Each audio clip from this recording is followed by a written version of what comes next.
আজ আমরা অসাধারণ স্বাদের চীনাবাদাম বা পিনাট বরফি বানাতে শিখে নেব, যেটা খুব সামান্য খরচেই তৈরি হয়ে যায়। তো প্রথমেই 250 গ্রাম চীনাবাদামটা আমি রোস্ট করে নিয়েছি। এবার এটাকে ঠান্ডা করে আমরা খোসা ছাড়িয়ে নেব। খোসাগুলোকে আমরা এইভাবে আলাদা করে নিয়ে পাউডার তৈরি করতে পারি বা পেস্টও বানিয়ে নেওয়া যেতে পারে। এবার আমরা একটু জল দিয়ে আমি এখানে পেস্ট তৈরি করে নিলাম।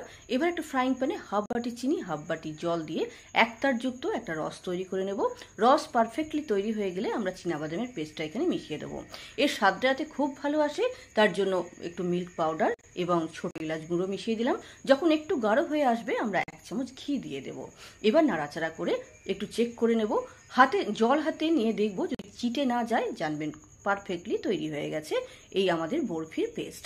এবার আমরা এটাকে একটু প্লাস্টিকের পেপারে বা বাটার পেপারে ঘি ব্রাশ করে এইভাবে নিয়ে একটু মথে নিয়ে আমরা একটা রুটির মতো বেলে নেব। রুটির মতো বেলে নেওয়ার পরে আমরা 1 ঘন্টা রেখে দেবো এইভাবে, তাতে খুব সুন্দর সেট হয়ে যাবে। এবার যখন একটু শক্ত শক্ত হয়ে যাবে তখন আপনি এইভাবে বরফি বানিয়ে নেবেন। বরফি বানানোর জন্য প্রথমে সোজাসুজি ওপর থেকে নিচে কাট দিন, তারপরে আড়াআড়ি বা স্ল্যান্টিং কাট দিন। এবার আমরা ডেকোরেশন করতে পারি, আবার ডেকোরেশন নাও করতে পারি। আমি দুরকমভাবেই দেখাচ্ছি। দেখুন, ডেকোরেশন যদি করেন তাহলে দেখতে হবে এরকম, আর যদি ডেকোরেশন না করেন তাহলেও কিন্তু দেখতে খারাপ হয় না, ভালোই লাগে। তো অবশ্যই এটা বানানোর অনুরোধ রইল, আর যদি ভালো লাগে অবশ্যই লাইক করবেন।